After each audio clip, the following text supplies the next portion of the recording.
ethical decision making, personal and professional context. Welcome back, business scholars. Let's take a deeper dive into stakeholders.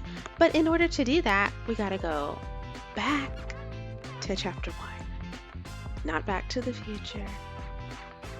Not back, give me 50 feet. Not back, forth and forth. Just to chapter 1.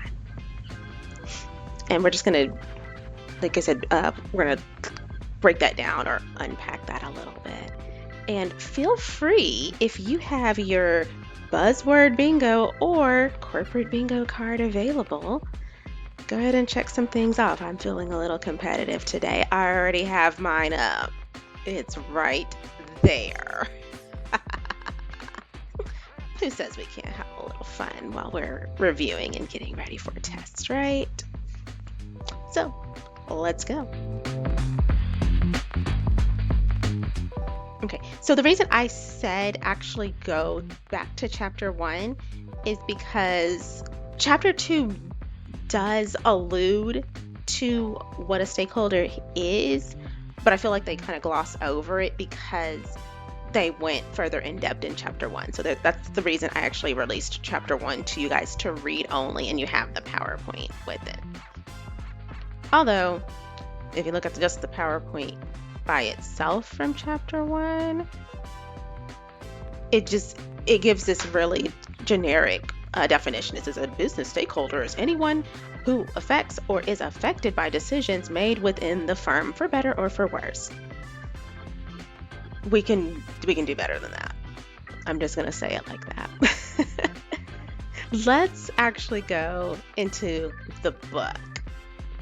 And where I went was chapter 1, page 25. Let me show you something here. We're going to work smart, not hard here, you guys. I went up here. See this nice, nifty little search tool? It's magnifying glass. I typed in stakeholder. Looked at the table of contents and looked for one of the ones that was the definition. And here we are. We're in chapter 1, page 25. And I have this bookmarked already. So let's look at what this definition is.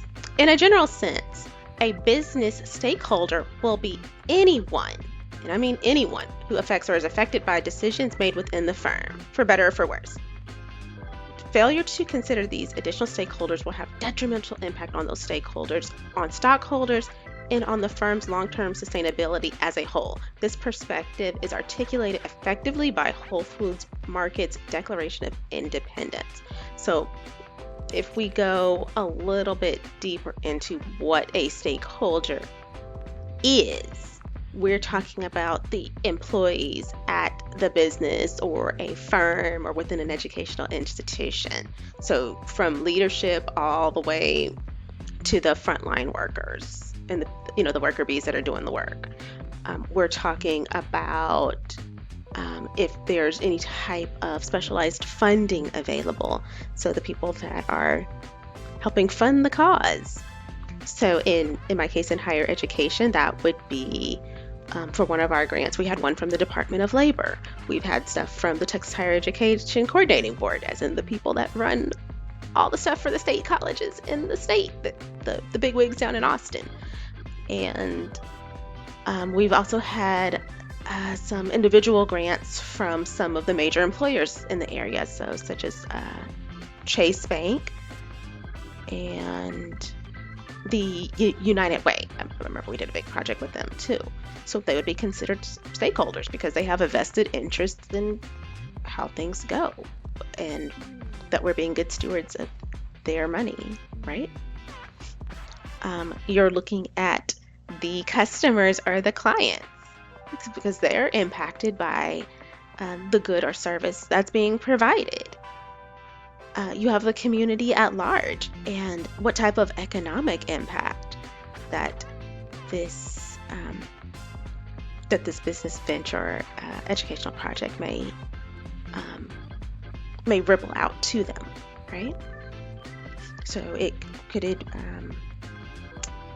help make changes to people in the county. Let's say, like with us, is it raising the literacy rate Is it impacting the graduation rates? Is it impacting the number of people who have not only obtained employment but haven't obtained what we call gainful employment, as in a living wage? Those are the types of things that we get measured on. So it's not just we get you guys in the door and that's it. We're not recruiters. We have a vested interest in, not only providing the goods and services that y'all need and making sure that you are successful with whatever goals you have chosen for yourself, but we have a vested interest in getting you guys across that stage. So whether it's a certificate, whether it's a degree, or whether it is both, we're getting measured on our graduation rates and those certificates and degrees. And what were the results of you all obtaining those credentials? And if adjustments need to be made to the curriculum to make sure that we are able to get y'all hired and everything like that. Other stakeholders. See, another way that they may break that down is internal versus external stakeholders. So that's something I've actually heard a lot. No, not only with my time in higher education, but my time when I was working for State Farm as well. So you have, your internal stakeholders, which would be the employees that actually work for State Farm, and you have your external stakeholders, which would be our customers, or in my case, since I worked in business lines or the commercial area, those small business owners that were coming to us to receive coverage in my department on their business-related vehicles. So I was an agent.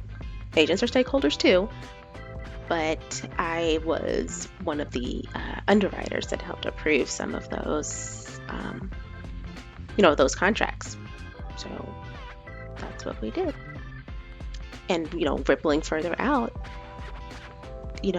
they're not just the business owner as being our customer, being a stakeholder, but the small business owners, customers kind of fall under that umbrella with us as well. And we wanted to make sure that they had a good experience with us as well.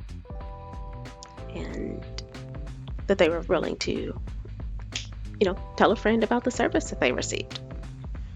Because we love referrals. And so that's the gist of how I would explain what stakeholders are. Because you can kind of go back and look back at the two PowerPoints from chapter 1 or chapter 2. So chapter 2 outlines, just like what I was saying, the employees. So you've got the internal employees, you've got the customers, you've got, like, if you're dealing with business to business stuff, you're dealing with the customers that are with those different business that the secondary businesses are working with. You have the community at large, the various areas of the government, the suppliers, the owners, the vendors that we work with, and any other types of shareholders. What you'll need to know for your exam is it's going to be a true-false question, and it's referencing this topic, but I can't go too far into it, but I think I gave you enough to get you close enough to it, like you'll recognize it when you see that question. Alrighty, so that's all I got on stakeholders. If you need a further explanation on it, or you need me to go further in depth, send me a message. You can IM me or ping me. Yep, ping me is on my card, my bingo card. So there we go. I can put a little there. Got my little chip there. But like I said, as always, if y'all need anything, please feel free to reach out. Reach out's on the card too, and I will be more than happy to assist you. All right, take care of each other. You got this. Onward to the next part.